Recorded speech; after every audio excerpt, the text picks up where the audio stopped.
All right, ladies and gentlemen, we're going to go ahead and get started. We've got 130 people with us, which is a pretty good turnout.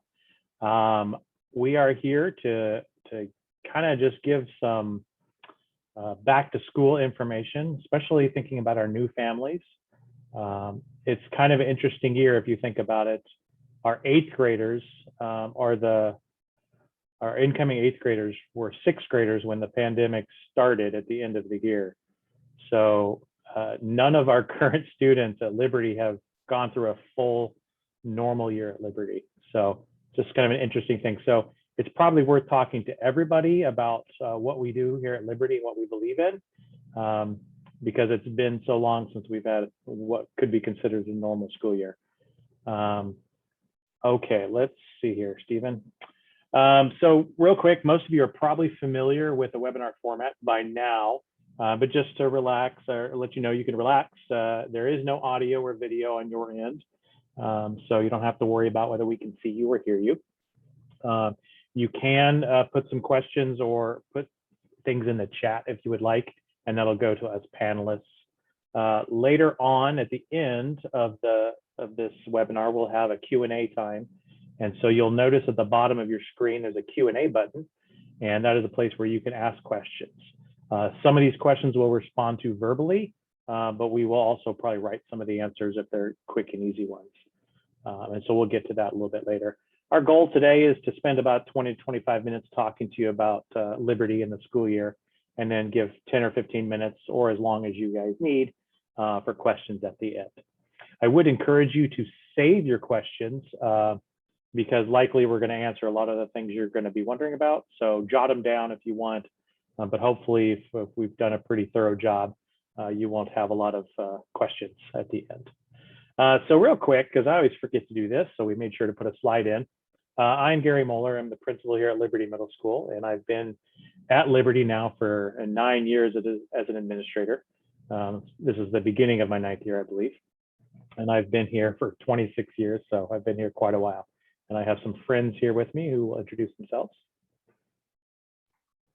Hey everybody, I'm Mandy Busby, one of the associate principals here at Liberty, and this is my, I think, 12th year in the CSD according to this chart. I'm thankful it says that because I haven't counted in a while, but this is my 4th year at Liberty.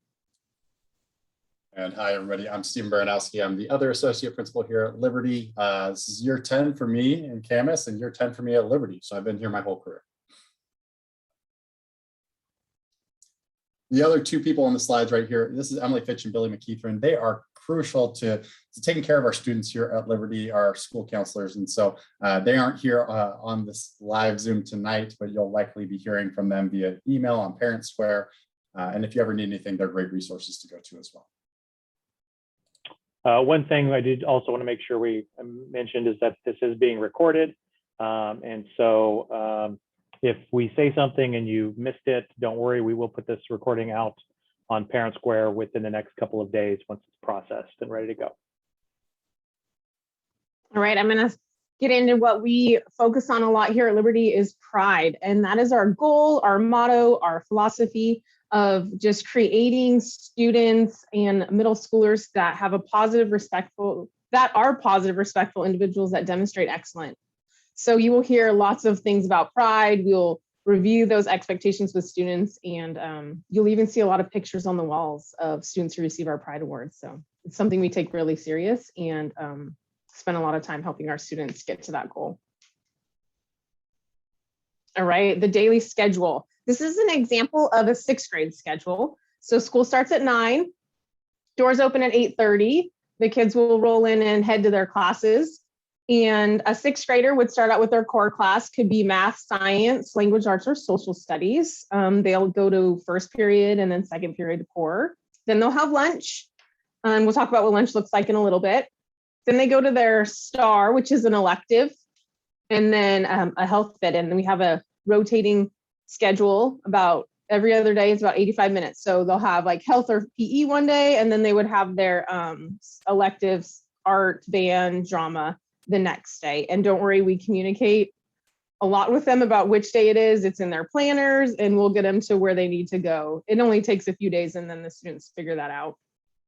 And then they would have their other 2 core classes for 5th and 6th period. Then they would head to their focus 7th grade, which is about a 40-minute class for specific intervention. And this year, our goal is to focus in on math during that period for most of our students. So, and the 7th and 8th grade schedules look a little different. Their elective start times are at a different time, but other than that, they have 4 core classes and alternate as well. So, and we know the hot commodity are schedules. Everybody wants their schedule. Our goal is to have those posted Wednesday evening of next week, and also they will be available at the orientation night. 6th graders will get them on that 30th during the day when they're here, and 7th and 8th grade will get them in the evening. Those will be available on Skyward, and we'll send out some directions on how to access those in case you're just coming new. 6th graders might need some help with that. So we will send you some directions as well. And again, if you're having trouble with that and you need something, we're always here. All right, I get the opportunity to talk to you a little bit about our COVID procedures and practices here at Liberty. I am our COVID captain. Each school has one for our district. And so if ever anything comes up throughout the school year where you're wondering about some protocols or guidelines, I'm your person to come to. I'd be happy to have conversations with you. But wanted to cover some of the basics here today, because I know some of you probably have questions about that. The first thing I want to make sure we emphasize is that we were given a directive from the state, which we are embracing fully, that we are doing 5 days of instruction full time this school year. And so we're excited to get our kids back in here Monday through Friday for full length school days. And so that's the plan. That's what we're starting the year with, and we're excited to get going. What that looks like in our building, first and foremost, masks are required at all times indoors. And so that includes PE, class, any activity inside. The only time we would take it off inside is if we're having a drink of water, we're eating something at lunch. Those times would call for a little bit more distancing. But for the most part, we're going to be masked full time inside. Outside is a different story this year. The guidelines have relaxed a little bit for outside. And so we're going to utilize that as often as we can with taking students outside for walks, for a chance to have a conversation with somebody about what they're working on in class outside, especially as the weather cooperates with us in the fall here. We want to make sure we're giving students a chance to get outside and get that break from having that mask on all day. In classrooms, we are in the distance of hopefully 3 or more feet wherever it's available. And we really believe that we're going to be able to make this happen just about everywhere on our campus. And so our hope is to keep that 3 feet of distancing, because if we're able to do that, it really limits the amount of close contacts that would happen should we have a positive case on campus. And so that's our goal, is to remain 3 feet apart in classes at all times. When we're working staff to students or staff to staff, that's a 6-foot distance that we are going to maintain here. That's the standard there. And then when we talk about disinfecting, we are going to be disinfecting all classrooms nightly. And so that'll be happening on a daily basis as we go through the school year. Mr. Baranowski, can I ask a clarifying question? Yeah, absolutely. And hopefully this is accurate. The 3-foot distance and the 6-foot distance, that doesn't necessarily mean that the teacher won't come anywhere within 6 feet of a student. It has also to do with the length of time that you're within those distances. Absolutely. So the rule of thumb is 6 feet of distance for no more than 15 minutes. And so if we need to go by, stop by, show a student something on a computer screen, work with them side by side for a minute or two, that is okay to do. We're able to break it. Of course, if a student isn't comfortable with that, we're happy to work around it. But there are times where we're able to work a little bit closer for short periods of time. Where a close contact would pop into play would be as if we spend 15 minutes inside that 3 feet student to student, or 6 feet staff to student. All right, so the student symptom protocol. And so this is really comes down to what happens if my kiddo's sick. And we know this is a question that pops up often. We do have a flow chart that I'll show you in just a second that really has the different scenarios and what happens with it. Like I said before, our hope is that we're going to have very, very few close contact situations where kids would need to be quarantined or stay home because of an exposure in class. We have that ability to stay 3 feet apart. Last school year, for the entire school year, close contact was 6 feet. And so we ended up having to quarantine if we had a positive case on campus, because we had students seated 3 feet apart in classes. This year, it's 3 feet of distancing for that close contact. Therefore, we would not have to quarantine students who maintain that 3 feet of distance at all times. The biggest piece with students and feeling ill is that we need you to keep them home. If a student isn't feeling well, we need them to stay home and make sure that they're getting healthy before they return to campus. And so there is a way to work with our health room, and they'll let you know when a return date would be appropriate for each and every case that a student's feeling ill. And we have a flow chart, like I said, that kind of walks you through that. One piece that's different this school year is that we don't have attestation. So that we had a process when students showed up on campus last year where they'd be asked some questions, or they'd scan their badge to make sure that questions were already answered from you at home. That's not going to be a requirement this year. What we're really asking is that you take that on at home and make sure if your student's ill, they aren't coming on campus, and that be the filter. Anytime your kiddo is sick, make sure you are calling in and letting us know. It just makes sure that we're following all the protocols we need to. Our school nurse is super helpful, Julie Enos, as well as Carol Waring, both work in our health room, and they are more than willing to work with you and figure out the right next steps. Throughout the day, if a student were to feel ill, we would make sure we address that, get them down to the health room, get in contact with you, and make sure they get the care they need. We're always willing to and making sure that we're supporting our students that aren't feeling well here on campus. This right here is the flow chart. And I hesitate to go through it all right here, right now, because it's really small font on your screen right now. And it's really complex when you look at it as a whole. But basically any situation that would present itself would fall on this flow chart for your kid. And so if they're feeling ill, if they've been around somebody with COVID, all of those things are factored in here, and it tells you exactly how we need to respond as a school district. And this is for every school in Clark County. This is put out from the Department of Health. And so we'll follow this to make sure that we're keeping everybody safe here at school. I believe we may have had that dropped into the chat by Mr. Mueller there, so you can access it and see it for yourself. I believe it's also been sent out district-wide as well.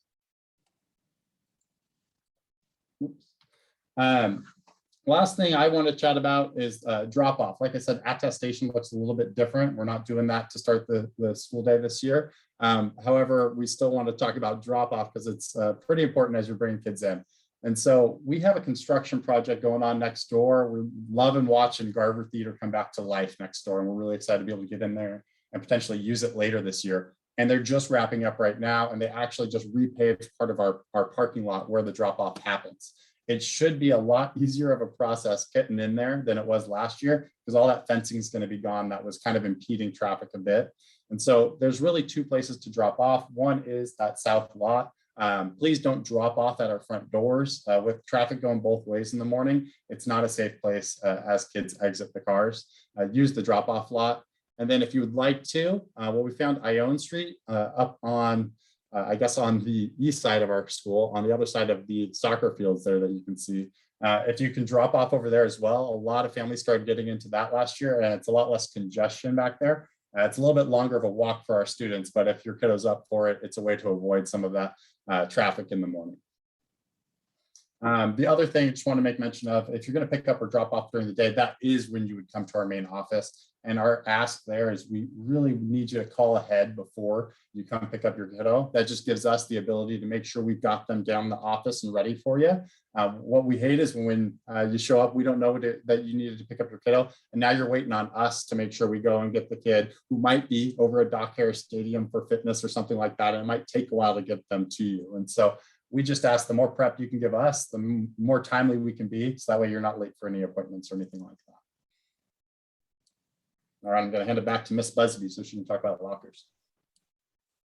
All right, lockers. We all will be kind of reviewing lockers from 6th, 7th, and 8th. 6th graders will be learning about our lockers and how to get it in. Our 8th graders will be reviewing because it has been a while since they've had those lockers. So we will be doing them this year. We'll be taking that time to make sure they know how to get into them, remember their combinations, all of those things. We're there to help.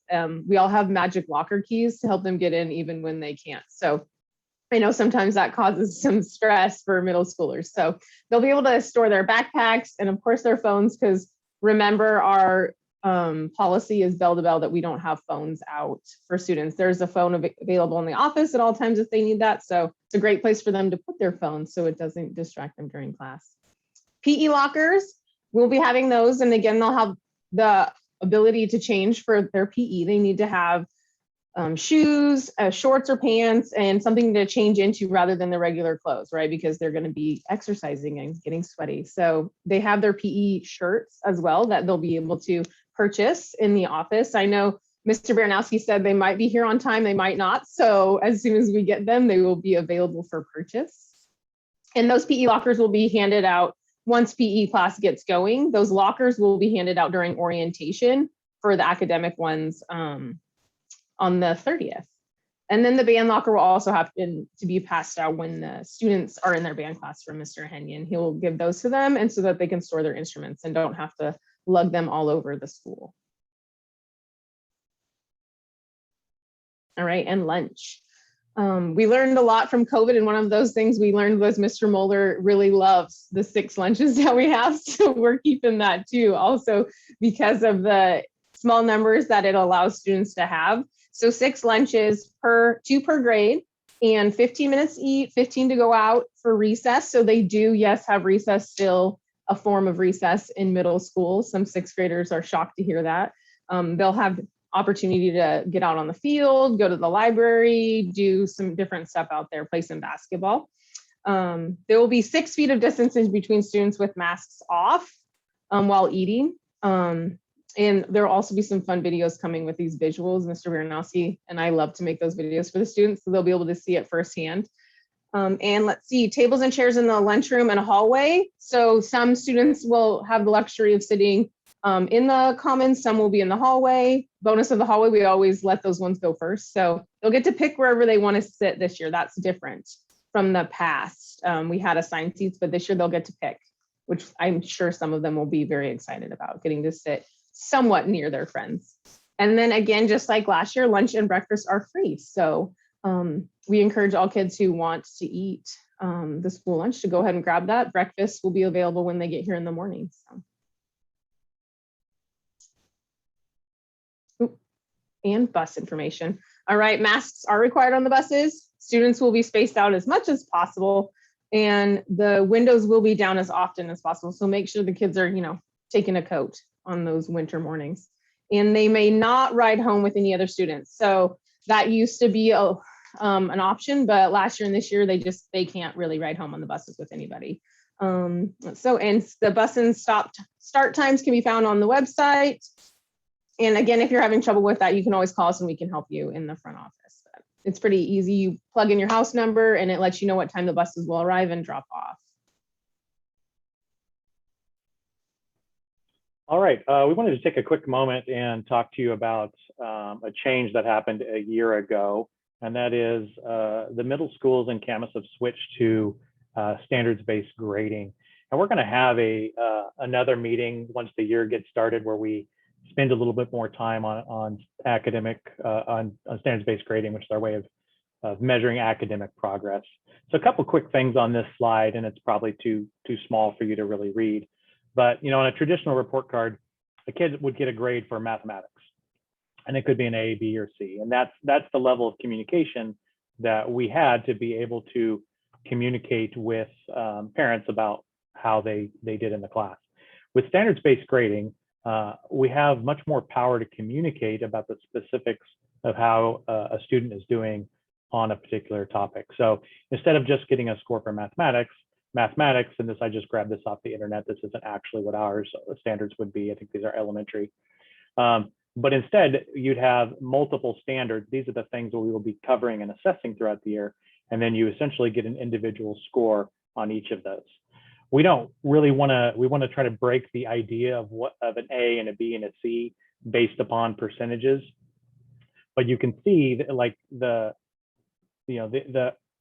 relationship to these would be, basically you're getting an A, B, or C, or you're getting a score for the individual topic rather than averaging and summing them all up into one grade. And it's an adjustment for sure. And last year was difficult in many ways for many reasons. Mostly the biggest hurdle we had was the fact that we had to change our schedule multiple times. And so kids were in one class for part of the year and then moved to another class. And it became very challenging in any scoring or grading method to really make sure that those were as accurate and accurate's the wrong word, but as informative as possible. So we're expecting a much more smooth year. One change is actually two changes listed here is we are going to switch to a number scale. There's a small danger in a number scale. The danger is if a student gets 3 and parents and kids see that there's a 4 possible, what we need to understand is this does not mean they've received 3 out of 4 somethings. They're not at 75%. Instead, we need to think about the numbers as levels. Theoretically, you walk into a new situation on a topic you've never learned, you're going to be at beginning. You're not going to know a lot about this topic. And in order to get you there, we're going to teach you some things. At first, we're going to teach you some vocabulary and some of the basic processes needed to be successful at the ultimate goal, which is the standard. And so as we're going through the week, kids are learning new things and we find out, okay, they have mastered, they've reached up to level 2. And ultimately then we keep teaching and kids reassess and can redo work. And eventually they're able to show us, hopefully, that they have reached a level 3, which is what the goal is. The goal is to meet standard.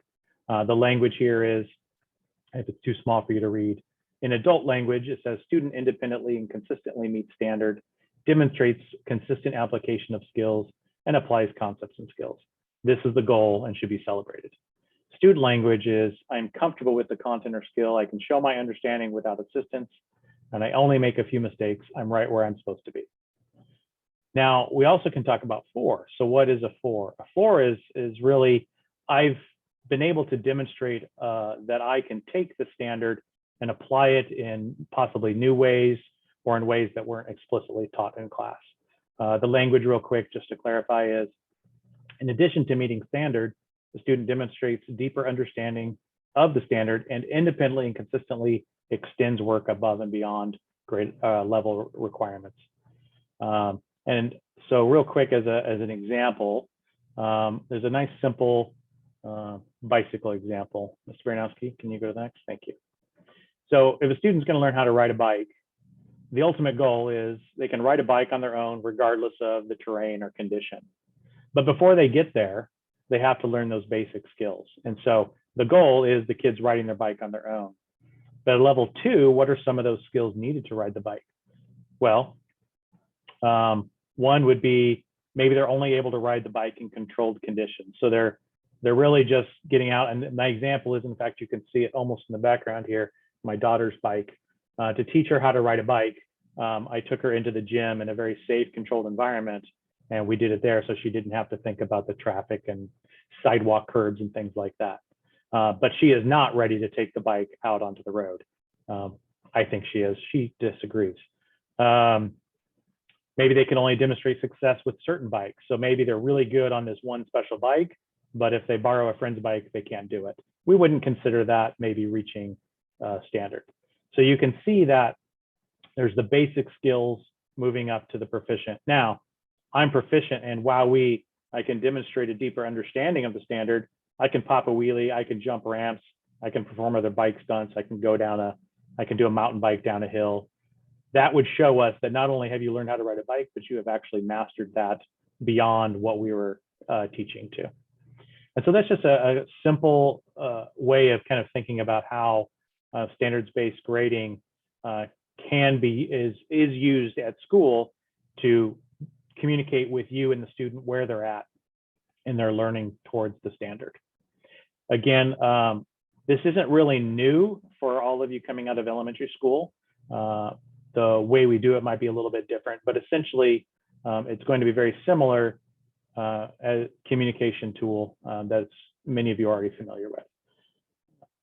And again, like I said, we'll spend a lot more time talking about this as the year goes on from the teachers and from us.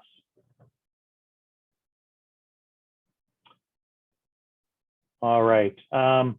This slide we've got here, just to, these are our 3 main communication tools that we have.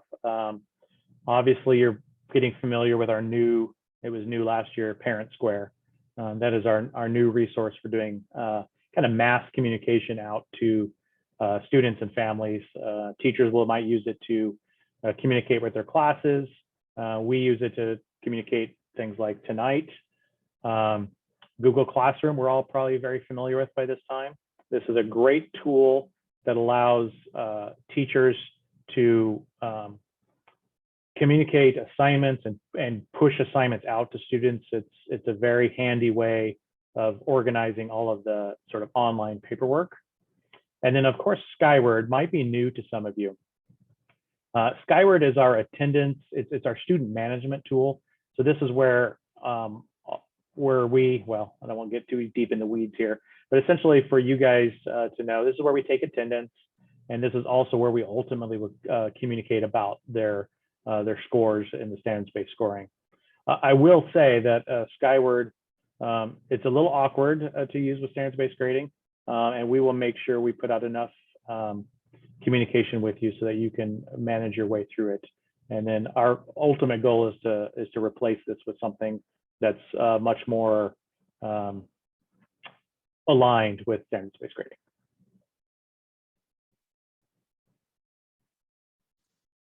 All right, I think this is our last slide before Q&A, and we just want to go over some upcoming events with you all. One of the things we want to make sure we mention is coming up this Monday, it's our very first thing we're kicking off, is our track and our boys cross country season. Our seasons do look a little different this year, and so we just want to draw attention to that. That track will be in the fall, as well as boys cross country at the same time. There's a bunch of reasons we did a switch there, a lot of it driven by the schools we compete with over in Evergreen, and wanting to make sure that we provided a 6th grade opportunity for all students as they came back to school. We also needed to keep our boys cross country season in the fall, as they needed some competitions to go to, and that's when cross country happens for most schools in our area. Physicals are required, and so if you've got a kid who's going to participate, they need to have a physical before they can be cleared to practice. Signups and everything like that can be found on our website as well. And so we'd love to see as many students out there as possible. Last I checked, we're over 180 students already signed up, which is awesome. That's getting back to kind of where our track program sits with 200 kids each year. And so when you think of a school of 700, having 200 kids out for a sport is pretty phenomenal. And so we're excited to get that going. Monday, the next week, August 30th, is when we do our 6th grade orientation. We are going to be doing a full day orientation with our 6th graders. And so we actually have buses running for this to pick students up in the morning. So feel free to pick them up if you drop them off if you'd like, but they also can take the bus in and do a first practice with that the day before school really starts. We're going to run a full school day. The kids can be taken home on the bus as well at the end of the day. During that day, they'll get to meet their mentors, they'll get to meet their homeroom teachers, and they're going to learn a little bit of what it means to be a Liberty Lion, get a feel for the school before all the 7th and 8th graders come in. And so it's a pretty cool event, and we're excited to get it going. We're going to kick it off with an assembly out back, outside with all the students to start the day. Later that day, we also have our 7th and 8th graders coming in. And so we've broken it down by alphabets. That way we don't hopefully get long lines with the photographers who are taking pictures, but students are going to get their schedules. They're going to be able to check their lockers and get their lockers. It's a great way for them to get in and get a feel for the building the night before school starts as well. It is a student event. If parents come in, that's fine. We're trying to keep as few people trafficking through the building as possible just to make sure we've got distancing set up. And so we'd love if students came in and did all those pieces. If you want to join them, that's fine. The fewer people we can have trafficking through here, the better though. The times for that are laid out right here on the slides. The 7th grade from 3:30 to 5:30 and 8th grade from 5:30 to 7:30. And then the next day we start our first day of school. And so we're excited for that as well. Attached to this, when we send it out, I'm also going to attach a link to our track website. So that way you guys can get information on there as well. So when I send it out via Parents For, I'll make sure that's included as well. All right, I think that is going to take us to our question and answer. And so I think Ms. Busby is going to handle throwing these questions out to us. That way we can make sure we're answering. So if there's something you were wondering about tonight that we can answer, some questions we might have to get back to you on. And so we might just ask for your name and so we can reconnect with you. Other ones we'll try to answer live here tonight. And so Ms. Busby, take it away. All right, this one's close to what you were just talking about, track. What if participants don't have their physical yet? Should they attend the introductory day? So if they want to come out, absolutely they can. The one limitation is they won't be able to participate in athletic activity. And so if they want to come out, meet the coaches, even stop by for that first half hour, that would be awesome. Not a requirement, but that would be great if they could stop by and say hi and just introduce themselves to the coach. Awesome. And should students bring their school supplies on Monday, the 30th? Yes, if they're coming in on the 30th, we're going to give lockers out that day. And so if they'd like to go ahead and set up their lockers, get their things sorted, that'd be absolutely, that'd be awesome to see them do that. Is boys cross country practicing with the track or is it separate? Yeah, this is a great question. It's the first time we've ever had overlapping sports and allowing people to do both. It's just kind of the unique situation we're in. And so they are all going to meet at Doc Harris together. And then we're going to get into a cadence and a rhythm of having kind of every other day for kids who are doing both practices. So one day go with the cross country team, one day go with the track. The great thing is our cross country and track coaches really work really well and close together. And so they're going to be communicating, making sure they're not putting too much of a burden on, the running it's especially with trail running, can be hard on the body. And so they're just going to make sure they're taking care of our athletes and doing everything they can to make sure they're ready to go for both of those competitions. Awesome. Can kids use their own Chromebook or should they use a district issued Chromebook? I can jump in here. I believe that we need the students to use the district Chromebooks as our current stance. It's been a while since I've had to answer that question. I think it has to do with the connection to the system and things like that. If that's something we need to talk about, just please get in touch with one of us and we can help navigate whatever issues there may be. All right. And Mr. Baranowski, there's a lot of questions that are concerning for parents, I guess, about what if their student is absent due to COVID, how will they be able to access their education?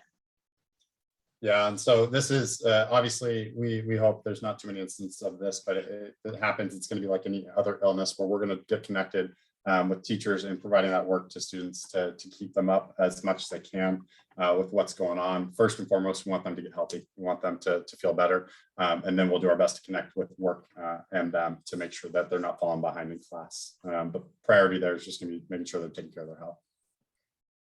All right. Physicals are good for 2 years, correct? If they got their physical last year, then they're still good for this year. That is correct. All right. And let's see, are we using the family name for student's last name as their blended family? So how does that work in Skyward?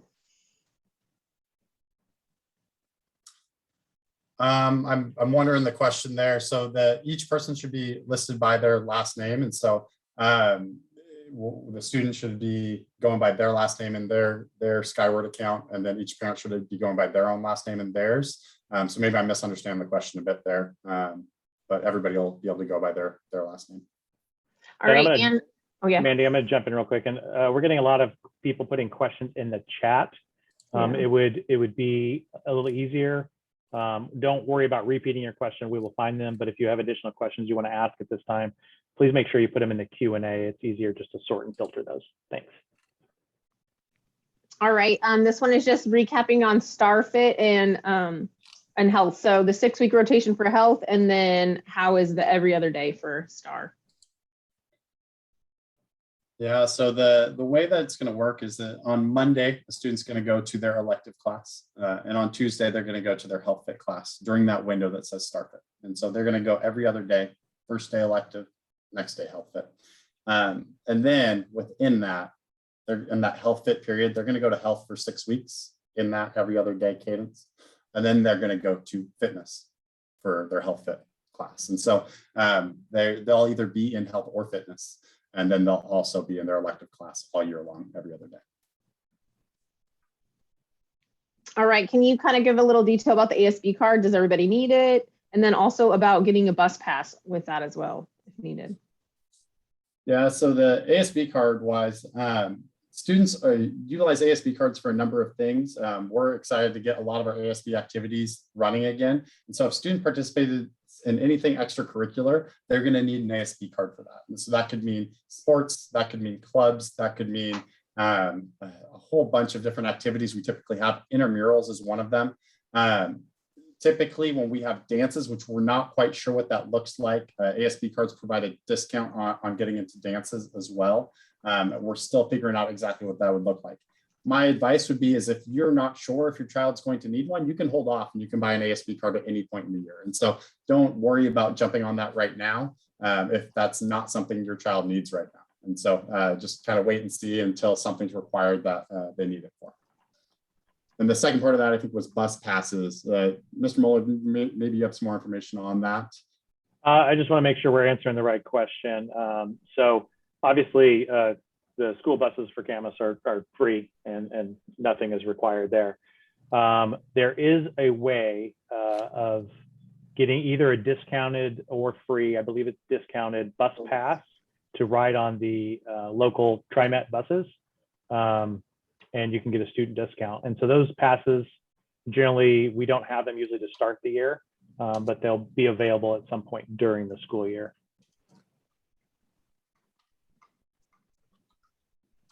All right.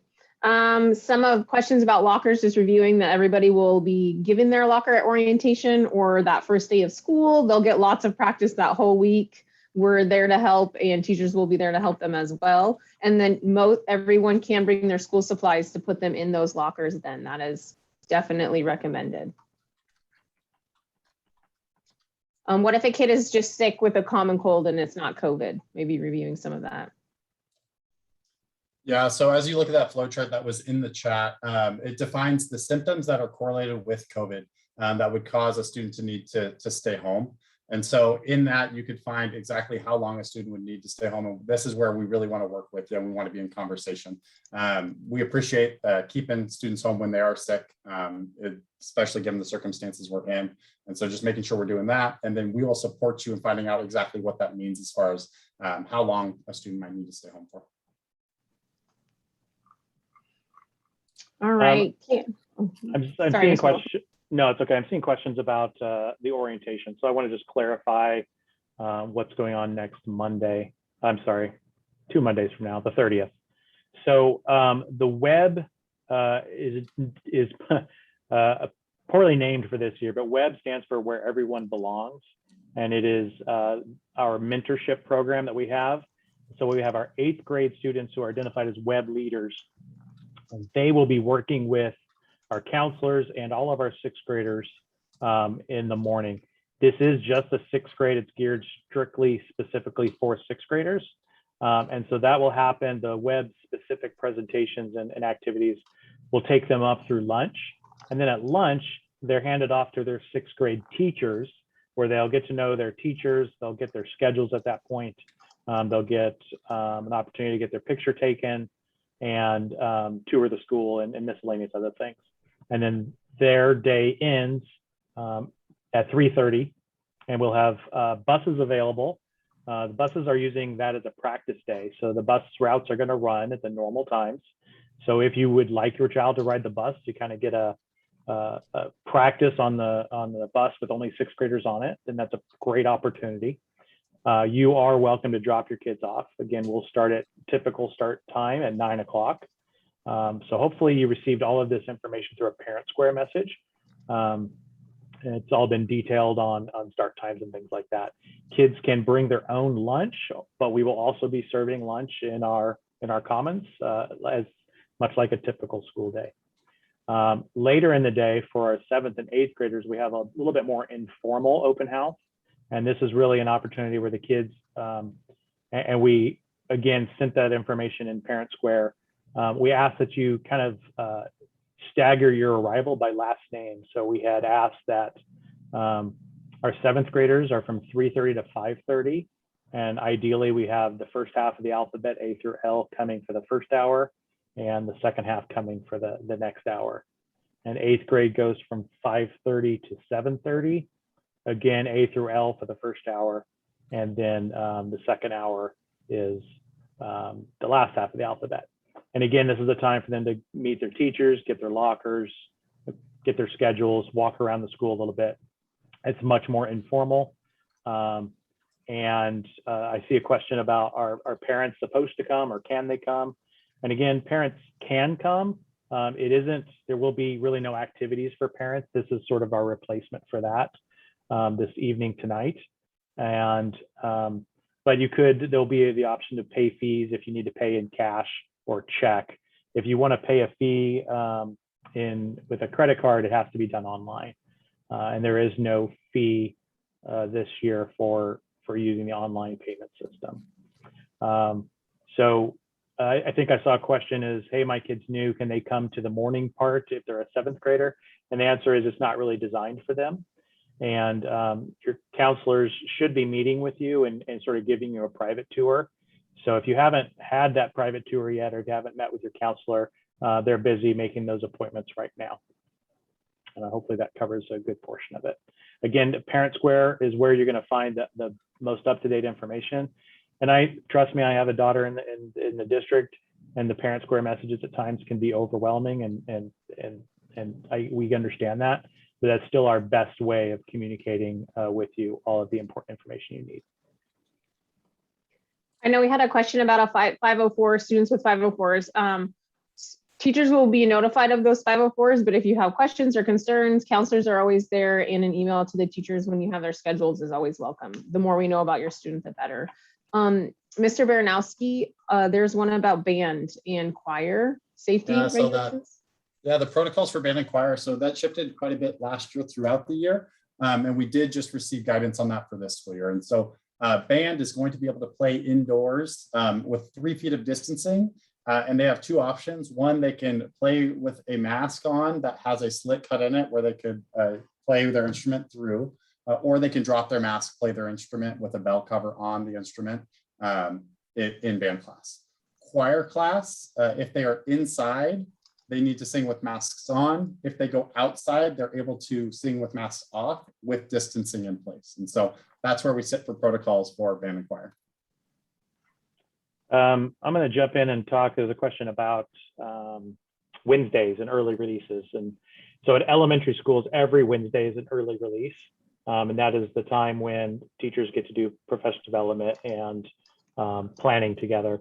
At the secondary levels, we have time built into our day for planning periods and things like that. So we have regular school 5 days a week, with the exception, and you can see this on the district calendar, the 3rd Wednesday of every month, and I believe that's the 15th of September for this year, we do have an early release. So there's one early release a month, and I believe school gets out at 1:25 for us, and the buses will roll at 1:30.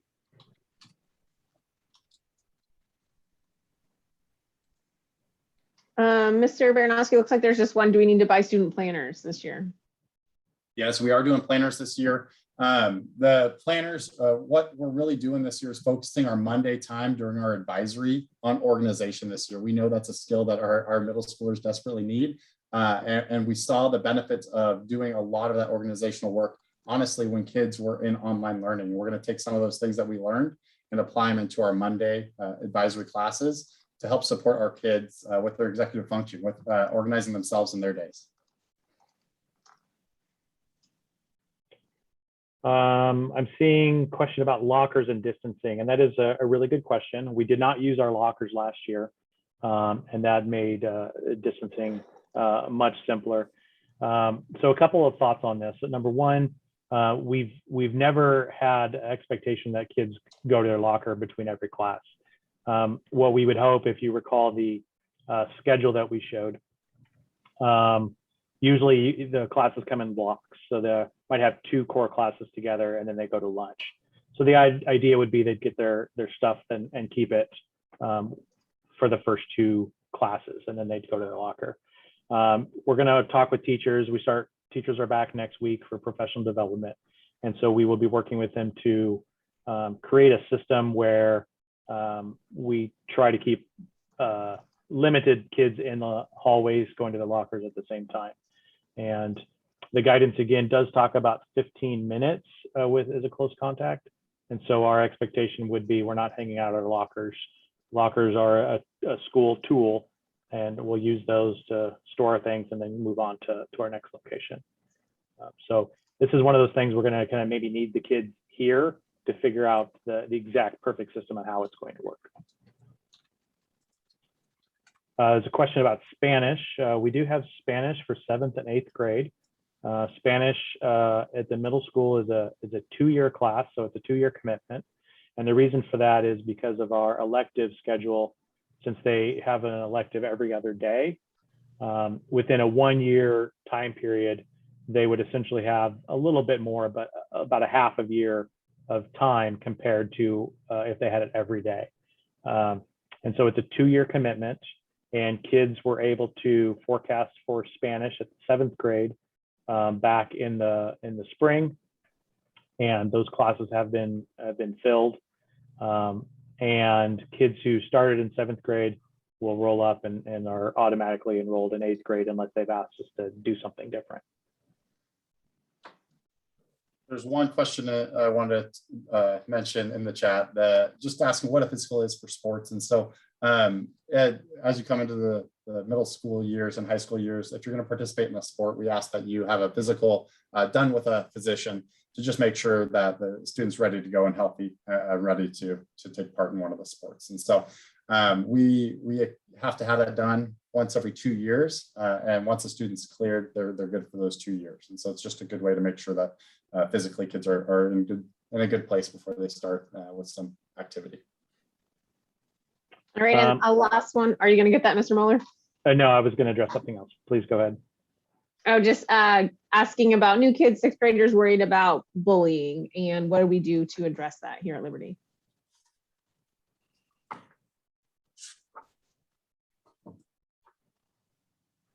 You want me to take it?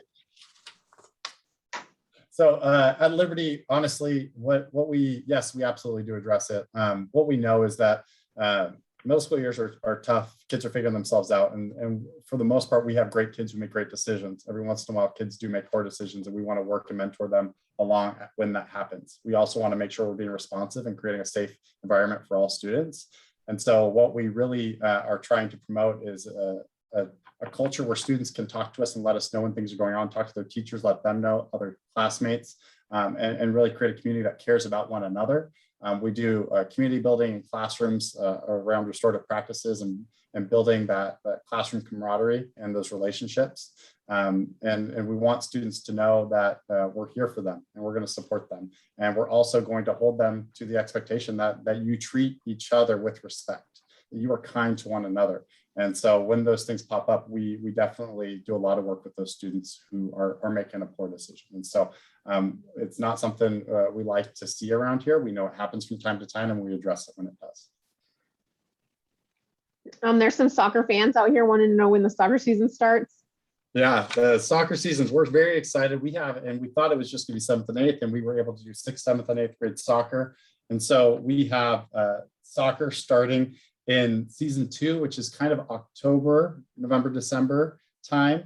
That will be girls soccer, and I'm saying this and I don't have it in front of me, and boys soccer will start in January, February.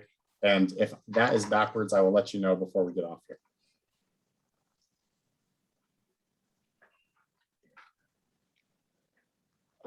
I think there's a few questions about Spanish and how that works here at Liberty.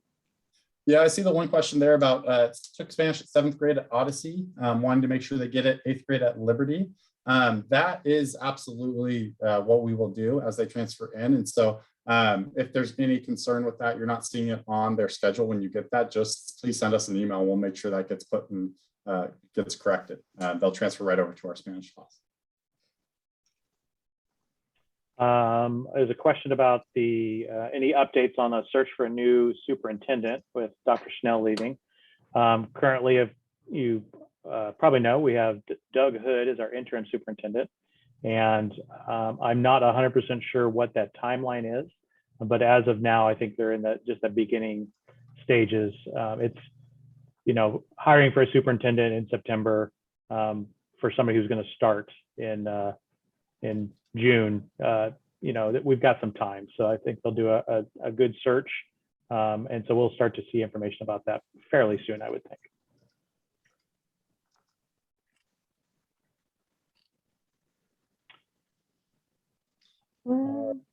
Volleyball, Mr. Granowski. I will correct myself about soccer. Soccer is going to be October 18th through December 17th. That's boys soccer, and then girls soccer will be January 3rd through February 25th. And we've sent it out once. I'll send it out again. Our schedule for the entire school year for sports. I'll make sure that gets attached to this email as well. Volleyball will be that same October 18th to December 17th season that boys soccer happens. they'll be happening at the same time. We have a parent who got really excited and want to make sure they heard you correctly. So I will clarify. Yes, we do have 6th grade soccer. That was a late addition to our sports. And so again, as Mr. Baranowski said, that'll happen post winter break. Volleyball, I'm seeing questions on that. And I apologize if Mr. Baranowski just answered this because I wasn't listening. I was reading other questions. Did we answer the volleyball, Mr. B? We did. That's Okay. that's that October 18th to December 17th. Thank you. If you still have questions and they're limited, like really towards something specific for you, I did want to point out our email addresses are all right here on the screen. If you have questions about like this, hey, I moved from Odyssey and I was in Spanish, I don't see it on my schedule. Like you can email Miss Fitch or Miss McKeithrin. You can see their last names. And if you just want to be proactive about that and just make sure that we have your, just go ahead and send that email today and say, hey, I want to make sure I'm in that Spanish class. And Mr. Baranowski is our go-to guy on sports and activities and COVID. So he gets a good part of this presentation tonight. Ms. Busby is mainly attendance IEP, and then my role is to just boss them around, really. So is there going to be a musical this year? I haven't heard what it is, but yeah. There will be a musical. There will be a play this year. We're excited. We don't know what that looks like. Last year we got creative, did a video version of a play. Depending on where we're at with COVID, we typically do it in the spring. We'll determine how we can make that happen, but we will have a play. Absolutely. Mr. Edmondson was actually thinking about doing a fall one this year as well. So we'll see if we can make that happen or not. And especially considering that we should have access to our brand new theater right across the street. We're the luckiest school in the district because as far as we're concerned, it's our theater. I know other schools may feel differently. So we're really excited to be able to start using that for presentations. We're going to keep just rattling through these questions. So if you want to stick around and keep asking, feel free. For those 127 of you still with us, thank you for spending the evening with us. If you have some questions that didn't get answered or you think about something later on, please, again, don't hesitate to email us. So for those of you signing off, have a great night, and we'll see your kids hopefully on that Monday the 30th, and if not, definitely on Tuesday. Okay, here's a question that I'm not sure that we've addressed is, and I think I saw in the chat, I had to go find it, is, so if a kid has to, so there's 2 questions, I guess I should say. One is, if my kid gets COVID and has to quarantine or go home for 2 weeks, how will we help support them? Teachers will be using Google Classroom to communicate all classroom assignments and make sure they have all of the videos and resources and things they'll be using with the kids in class. And then certainly if it's needed, teachers can set up one-on-one Zooms with kids during their plan times, if that's what's required to help your student keep up. The reality is, even in normal times, we do have kids who get sick and are gone for a period of time, or an opportunity of a lifetime for a vacation pops up to Fiji, and they got to miss a couple of weeks of school. These things happen.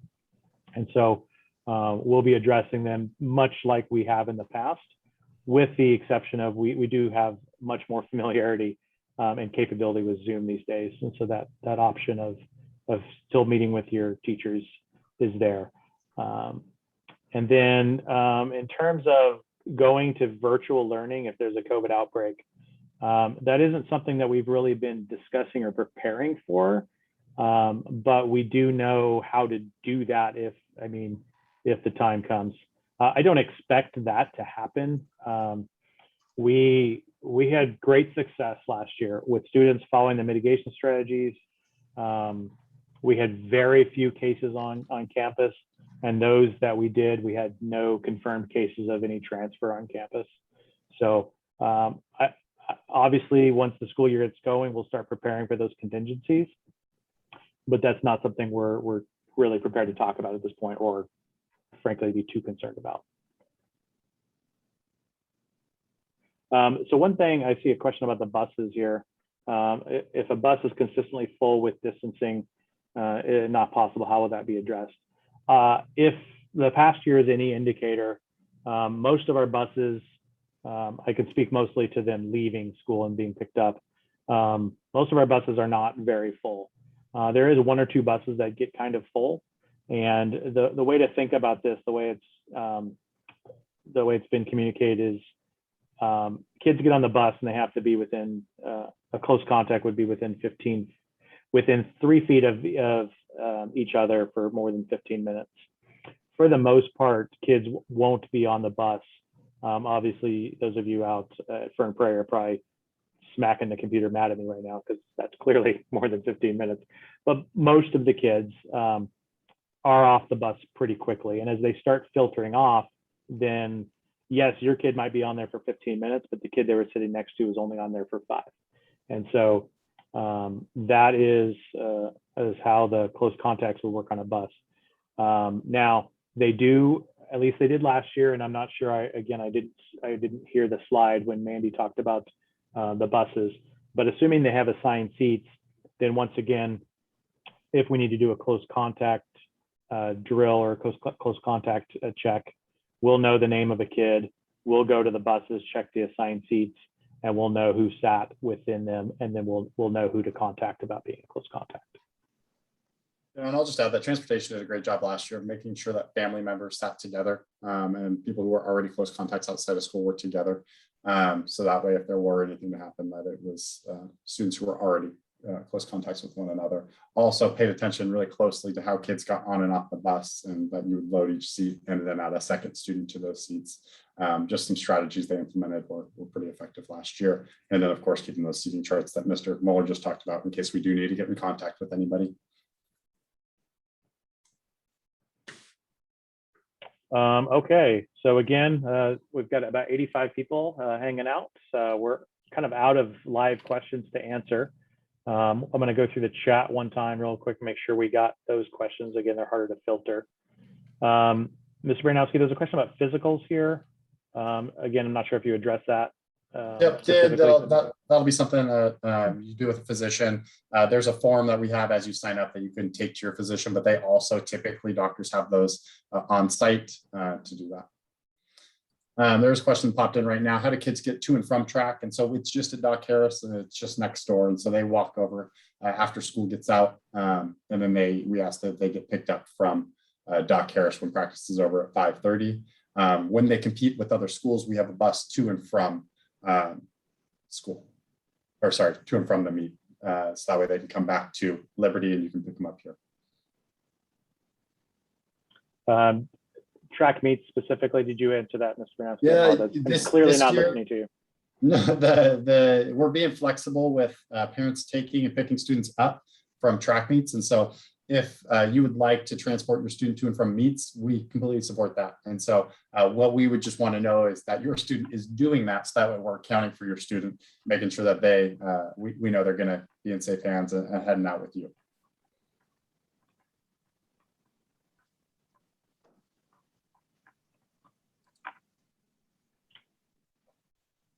I'm just going to cruise the chat, see if there's anything left.